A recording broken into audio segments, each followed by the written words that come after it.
Welcome to the Every Brain is Different podcast. We're here with Jason Dietrich, and Jason is a communications specialist at Science Systems and Applications Incorporated, or SSAI, and he has an incredible journey to share with us. Diagnosed with hyperlexia, a form of autism, at a young age, Jason faced many challenges in his academic life.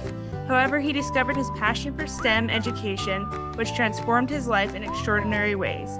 Today, Jason is not only an advocate for critical thinking, problem solving, and idea exchange in STEM, but also a mentor and a role model for many. He's here to share his story, his insights on turning perceived disabilities into superpowers, and his work on sensory inclusion and STEM education. Welcome to the podcast. We're so excited to have you on, Jason. Sam, it is an honor to be here. Thank you for having me, and happy new month of November. Can't believe it's November already. I know, it's crazy. So can you tell us a little bit more about your journey in the neurodivergent world, and first start out with telling us what hyperlexia is? Sure, that's a great question, Sam. So when I was 5 years old, this takes me all the way back to when I was 5 years old, which to me, it seems like back in the Stone Ages because it was such a long time ago. But when I was 5 years old, I was diagnosed with hyperlexia. And for those of you who are currently listening who might not be as familiar with hyperlexia, hyperlexia is characterized by someone who has a form of autism. And with hyperlexia, someone has the ability to read words at such a high level. For example, in kindergarten, I was reading words equivalent to a fifth grader. But where the challenges came in was through reading comprehension. So for someone who has hyperlexia, they're able to read words at such a high level, but they can't really comprehend what they're reading. So oftentimes when my parents asked me a question, because they were incredibly impressed by the way I was able to read words at such a high level, whenever they asked me, "Hey, Jason, what does this word mean?" I would often say, "I don't know." So that is exactly what hyperlexia is. And Sam, over the course of my educational journey early on, especially in elementary school, I unfortunately had educators and administrators who were not very supportive of my skill sets and abilities. I unfortunately had people who never really showed me the time nor the effort that I needed in order to thrive both personally, academically, and emotionally. And Sam, I even had one teacher write a completely wrong evaluation about my skill set levels and my abilities, that when I transitioned onto middle school, my poor middle school teachers, including my learning support teachers, were like, "Who is this kid? This isn't Jason at all. This is a totally different kid that this teacher wrote about." So I didn't feel like I existed in elementary school. But in middle school, Sam, that's where my life changed, because my middle school teachers, they saw that I struggled with reading comprehension. They sat me down, they worked with me, and they actually got me introduced to STEM. And for those of you that might not be as familiar with the STEM acronym, it stands for science, technology, engineering, and mathematics. So when I got introduced to astronomy, chemistry, even physics as well, and multiple different environmental science concepts, I was hooked because I really enjoyed the hands-on learning aspect, and I learned best through visual aids. And Sam, everybody learns in different ways and at different rates. Some people know that and some people don't. And I'm definitely trying to spread more awareness about that. But thanks to my middle school teachers, they helped me to recognize that hyperlexia is not a disability, but it is in fact a superpower. And I want to express that to your audience and to your viewers. Dis is negative. So I am trying to change society's perception of judging someone with a disability right away. Because look, I might be slow in terms of comprehending what I'm reading, but I was able to discover hidden talents I never even knew I possessed. So I discovered I had an eidetic memory, which helped with studying. I also play the clarinet, and I'm a vocalist as well. So it was thanks to my middle school teachers who really helped me to take my career to new heights and helped me to realize and recognize that I am special. I have a unique gift, and that's what everybody on this planet has. Everybody has a unique gift and a unique superpower, and it's important that we harness it. Yes, absolutely. I actually just did a presentation about that where I said, even if you have, I was talking about mental illness, but if you have a mental illness, like here's how to work with your brain to enhance your abilities, even though you might have some challenges. Like here's how we can work with your brain to do the things that you need to do. So yes, thank you so much for bringing that up. Can you tell us how you recommend people go about finding their superpowers, as you called it? Mhm. Absolutely. Great question. So, with all of the advancements that we currently have in technology today, first of all, it's incredible. But a lot of times we can get distracted, especially if we're on social media pretty frequently. It's very easy to get distracted and not really know who exactly you are as an individual. So, one of the things, Sam, that I typically did starting on in early elementary school and then also middle school, high school, and college, and even graduate school, I still continue to do that now, is I get to spend time by myself. Now, early on in my educational journey, I thought that was a negative because I wasn't with anybody else. But I later on discovered that just with being by yourself, whether it's in your bedroom, whether it's on the beach, whether it's out on the golf course, etc. I'm a golfer as well, as a side note. So, regardless of where you are individually by yourself, you really get to take time to know who you are. You get to understand your unique talents and gifts. And most importantly, you really get to know like what it is that you're passionate for. See, again, when I spent time by myself, I was able to come up with goals that I wanted to pursue over the course of my STEM education journey and experience.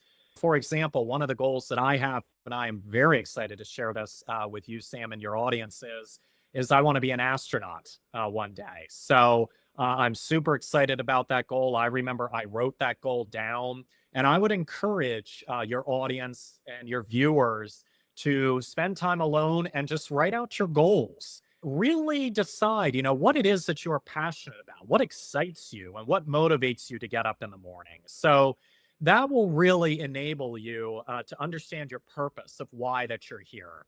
Because again, everybody has a unique gift, everybody has a unique talent, and it's very important that you take advantage of that. And it doesn't matter what anybody else thinks. So, based on that, I've realized that by setting all of these goals, it has allowed me to keep myself busy. And I've realized too that with my goals, this is another important aspect, Sam, that's important. Whatever goals that you have set, it's important that you're patient because in terms of like dreams of becoming an astronaut, that's not going to come right away. That's going to take hard work. You're going to have to be diligent. You're going to have to be perseverant. You're really going to have to persevere through challenges.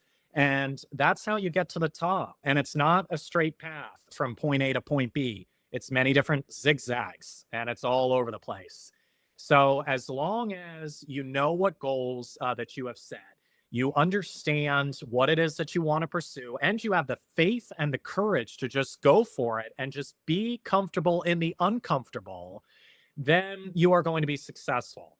Now, as long as you're not having like a heart attack or a stroke, then obviously you want to get that taken care of right away because that's not something you want to have and be uncomfortable with.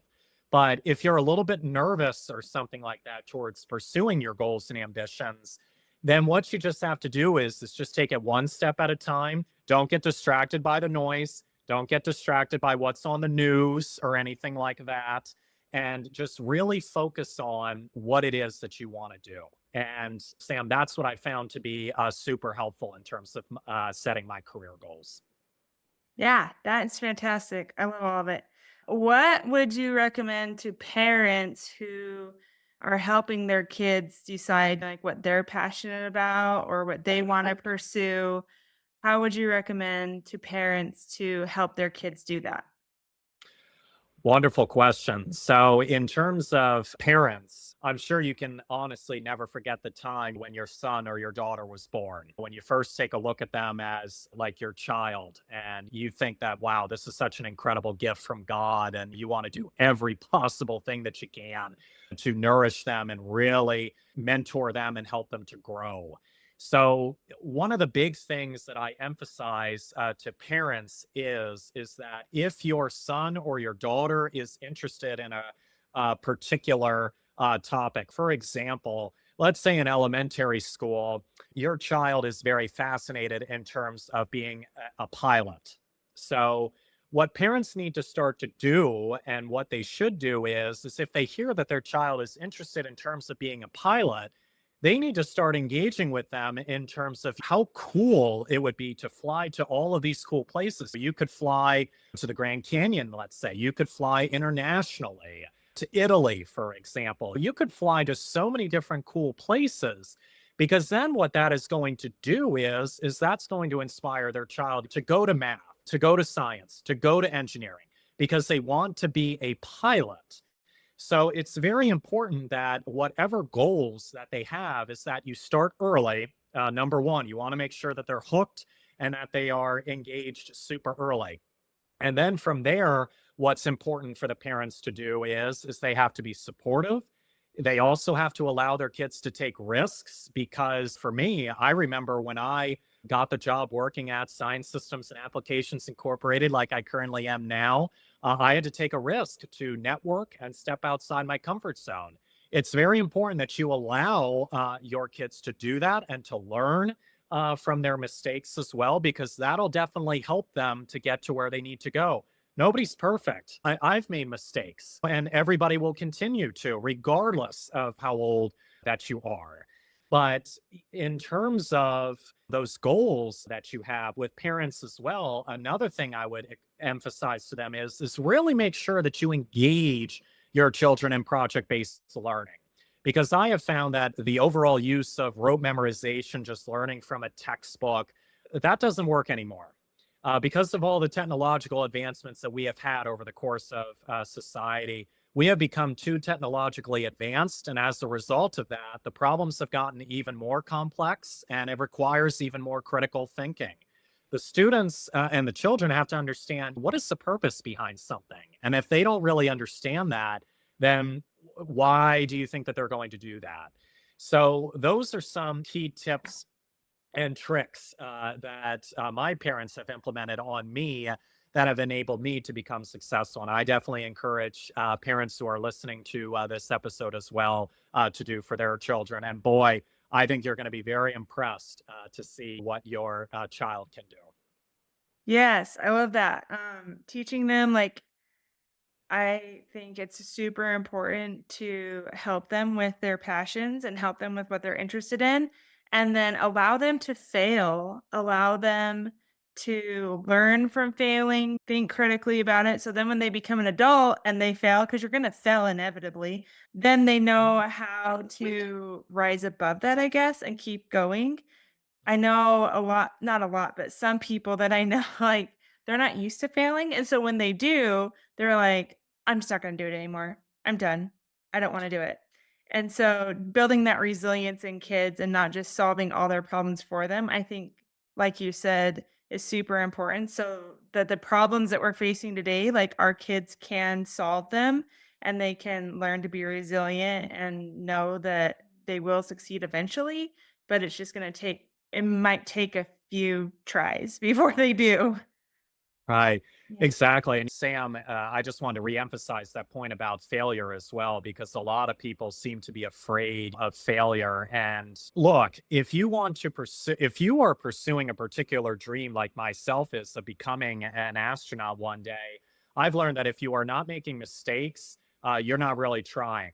Because you're not really stepping outside of your comfort zone. So instead of saying that failure is not an option, we need to definitely say as a society that failure is a requirement. Because if you think about all of the successful like CEOs that are currently out there of major companies and organizations, they started off with practically nothing. Some of them might have had their wealth inherited from their family. It just depends on who it is. But, and to get to the top, they obviously made mistakes. But, you know, over the course of the learning process, it doesn't matter in terms of mistakes as long as you learn from them and as long as you apply something brand new, then you're really going to get to the top one day, like you said. And if you make that mistake, God is not going to be upset with you. He knows that you are not perfect in any way, shape, or form. But what he does is he knows that you're going to make a mistake and he's just going to say, recalculating route, recalculating route. That's what's awesome about him. So he's always available, and he's really gotten me to this point, which is incredible. So I just wanted to make that reference in relation to failure. So it's very important to fail in order to be successful. Don't be afraid of it. Yeah, absolutely. You mentioning the astronaut, like wanting to be an astronaut, reminded me I watched a movie about Neil Armstrong. I think it's called First Man. And it showed his, like, when he got into the astronaut program up until he landed on the moon. And I was shocked at the amount of times that they, like, as a whole, the program failed. And then all the things that he had to go through to get to where he was, that yes, it's just an important concept to remember that we can fail, and like you said, recalculate. We're recalculating, recalculating to get us back on the path that we need to go. I love that you said that because you do. And sometimes your GPS like takes a minute to recalculate where you're going. And that's okay if you need to take a minute and just recalculate the path that you're on. So yeah, I would tell parents not to be afraid if their kids decide to pivot and do something else, or they're just gonna recalculate their path. That's okay. Yeah. Yeah, and I'm sure you'll probably notice, Sam, like you said, with the GPS, that as it's recalculating your route, you notice that the voice doesn't change. It still stays the same tone. They're still like supportive, and it's just like how God is. If you make a mistake, He's not going to say, "Oh, how dare you make a mistake? I'm done. I'm not going to be watching over you anymore." No, that's not who He is. So, and I'm definitely trying to spread awareness of that as well. So, if you happen to miss your turn, I've done that before numerous times. I've definitely noticed that the GPS gives you the recalculating routes at the same tone. They don't yell or anything like that, which is great. So, but that's the whole point of life. And Yeah. you'll definitely reach to the top. It's just going to take some rerouting at times to get there. Yeah, absolutely. So, moving on a little bit, what would you recommend to parents who want to get their kids involved in STEM? Like maybe you said get them involved early. So, what are some things that, like, maybe a kindergarten or elementary student could do? And then going up from there, like middle school and high school, how could parents get their kids involved in STEM? Yeah, that's a wonderful question. So I wanted to highlight to you a couple of previous experiences that I've had that have helped to expose kids early on in terms of pursuing STEM careers. Yeah, I previously worked before coming to Science Systems and Applications Incorporated as a communications specialist. I worked at a organization, a nonprofit STEM organization called the Virginia Spaceflight Academy. And for those of you who are currently listening that might not be as familiar with the Virginia Spaceflight Academy, it is located down on Wallops Island at Wallops Flight Facility in Virginia. And it was such a cool experience because what happened there was last summer, I worked as a space camp administrator where I pretty much did all the jobs. But what happened was over the course of the Virginia Space Flight Academy's nonprofit role and what they offer in STEM, they not only expose middle school and high school students, but they also expose elementary school students. I worked with a STEM engagement specialist for their year-round online STEM academy and created a gaming on module where we taught students the overall concepts relating to how to design and build your own video game. And our favorite statement that we said for that module is don't just play games, make them.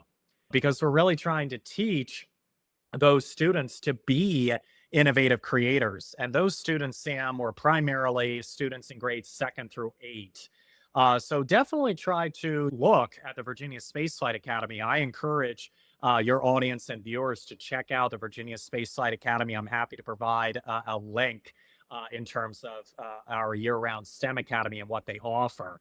But definitely look for any STEM academies that are offered like VASFA. Also look for summer camp opportunities as well that help to promote STEM as well through hands-on learning. That is definitely something that's very critical. Then for middle school and high school students, what was great about the Virginia Spaceflight Academy was that they offered a space adventure camp over the course of the summer. And it was over the course of 6 weeks. And we had last summer we had 36 campers, and we had different campers each week. And it was so cool because they came from all different areas across the United States. But in terms of the Virginia Space Flight Academy Space Adventure Camp, the campers got the opportunity to stay in a dorm. They got to experience what it was like being away from home. They also got the experience to go on tours where they actually got to go on a NASA base at Wallops Flight Facility. It was absolutely incredible. And by seeing these cool careers and hearing these stories from all these different tour guides, that really enabled the campers to see that, wow, this is something that I could do, and this is something that I could pursue as well. So I would definitely encourage for the parents who are listening that once your child goes to middle school and high school, definitely expose them to an away from home environment. It's definitely scary, but it's worth it. Because in terms of, facing your challenges or facing your fears, you got to hit them head on, and you have to be able to, say, look, this is going to be a great journey. I'm not quite sure what's going to happen, but if I make a mistake, it's just going to recalculate my route, as I say. So that's just definitely something that I would emphasize and express. In addition to that, what Science Systems and Applications Incorporated is doing right now, we offer internships for high school students and even college students. So for those viewers who are currently listening who are high school students and even college students, we offer different internship programs in science, engineering, technology, and education. So, and we are a company that's been around for the last 47 years, and we are a certified women-owned small business as well. So we are a company that really cares about our people and our employees, but we also care about the next generation. So as they get older, Sam, I would definitely encourage parents to engage your children to look into internship opportunities as well.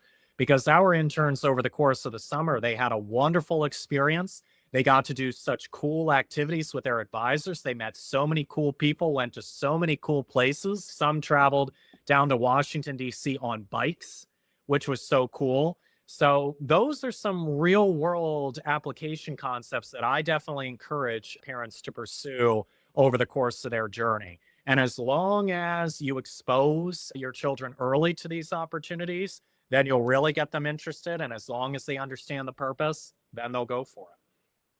Yeah, we've said that before. Kids understand the purpose behind what you're asking them to do, or they understand the purpose behind what they need to do, then they're more likely to do it. But if you just say, oh, go do this, and they don't understand what it is, and they don't understand why they're doing it, they're not going to do it. And I can totally understand why. Exactly. Yeah. Yeah, it's just like you saying to a child, get in this plane and fly it. Well, okay, but I don't exactly know the mechanics of it. Where do I fly to? How do I land? So you have to be able to engage them first and teach them those concepts, because then that'll definitely make all the difference. Yeah, for sure. Where can people find you online if they want to know more about where you work or the internships or just learn more about STEM? Great question. So, in terms of where people can find us, what you all can do, and again, Sam, I'll definitely provide those links to you as well to let your viewers know. What you can do is you can search for our YouTube channel. We have our YouTube channel is Science Systems and Applications Incorporated. So as long as you just search it up, you'll be able to see our YouTube channel where we posted a series of podcast episodes and videos highlighting our rock star employees in terms of the great work that they have done and that they have pursued. So I'm definitely a podcast guy, and I'm definitely the host for those podcasts. So please definitely check those videos out, and please definitely comment with your questions and let us know in terms of other videos that we could do. In addition to that, what you can do is if you go to SSAIHQ.com, again, that is SSAIHQ.com, you'll be able to see our website, and you'll be able to see all the research opportunities that we have. And then you'll also get to see career opportunities as well. So please definitely check out our career opportunities. If you are passionate about science, exploration, and humankind, SSAI is the place for you. And then in addition to that, we have a LinkedIn page, Instagram, X, Facebook. So please definitely check out our social media pages and comment, share, and subscribe. So that way, then you'll be able to see all of these cool updates. So, AI, we say, why settle for the ordinary when you can become extraordinary? That's what makes our company unique and special. And we definitely want you, if you are passionate about challenging the status quo and going to new heights. I love it. Make yourself extraordinary. Love it. Okay. Thank you so much for your time today. Our last question is, what do you do for fun? That's a great question, and I love that question. So, one of the things I like to do for fun is I like to golf, and I've been golfing since I was 5 years old. And unfortunately, this past summer, it was very hot continuously. It was always like in the 90s and sometimes in the lower 100s. So unfortunately, I wasn't able to golf as much this summer as I would have liked to. However, I was able to go out a few times, and I definitely love being outside in nature and just enjoying myself. So sometimes there's the occasional slice or the occasional hook that I do. So as long as I don't hit any houses or hit anybody, then I think it's a very good round. So that is definitely something I like to do. In addition to that, I do like to bowl. I usually bowl with one of my friends as well. So we definitely enjoy throwing a ball at some pins. It requires great strength with throwing a ball and aiming as well. That's definitely fun. And then on top of that, another activity I like to do is I like to sing. So I've sung since middle school. I've done it in elementary school as well, but I really got involved with it in middle school. And certainly when I become an astronaut, I'm definitely going to say, fly me to the moon. Let me play among the stars. So just like that song. And I'm an oldie, so I like Frank Sinatra. So maybe some of your audience and viewers would as well. But that is definitely something I like to do on the side. And I just really enjoy it. And it's a nice break. So you definitely need a break from your job or from your experiences, because then you come back nice and refreshed. So those are some cool activities I like to do. Yeah, that's awesome. And thank you for the song. I love that song. That was So thank you. amazing. Yeah, we've never had anyone Uh, sing on the podcast, and I should. Like, I'm a music therapist, but anyway, yeah. So thank you so much for your time. I love everything that you said, and just everything you shared with our audience, I think is fantastic. So thank you so much. Thank you again, Sam. It was an honor to be here. Cool. Well, Lauren, what were the highlights? I thought he was fantastic. He was. I love the energy. I love the passion. I love the just don't give up. Don't give up on Mhm. your don't give up on your goals. Know that I really I think I've heard it before. I don't think it's said enough, but moving away from failure is not an option and living in the mindset that failure is a requirement. And I loved your guys' analogies with the GPS and recalculating, and it'll be okay. And yes, the GPS isn't yelling at you or mad that you took the wrong turn. It's just going to recalculate, and you pivot, and you keep doing what you need to do. And so I really loved that. I really loved, again, we hear this a lot, and I love it, is the superpowers. Like, these differences in us are inevitably our superpowers, essentially. And so just embracing them, building off of them. He mentioned what motivates your kids, what are they interested in, and doing more of that. And that's something that I teach a lot in class with our adult individuals, getting them out and about and building up that good quality of life. And it's really, what are they interested, what motivates them, and building off of those things. And so I really loved that he talked about that. And then being comfortable in the uncomfortable, like, such a concept, easier said than done, I think. But when we can do that, especially as parents, if you can teach your kids to do that, and again, that opportunity to risk failure is so important. Again, that's how we learn and grow, and that's how they're going to be able to solve problems in the future. And that nobody is perfect. Yeah. Nobody's perfect. Everyone's going to have hiccups no matter what. No one can say anything about it if you do mess up. And to just keep going, recalculate, pivot, keep going. You got this. And so I really loved that. I loved all of the things he said. He was great. Yeah. He was very passionate, and I love that. Yes. I'm very excited to hopefully one day be watching the news and him walking into that space shuttle, singing that song. Given his energy and passion, I'm sure that it will absolutely happen someday, and I'm going to be very excited when it Yeah. does. Yeah, I'll be looking forward to that because he'll get there. So, Absolutely. well, thank you everyone for listening this week. Let us know what you thought. Leave us a review if you'd be so kind. And yeah, let us know what you want to hear on the podcast, and we will see you next week.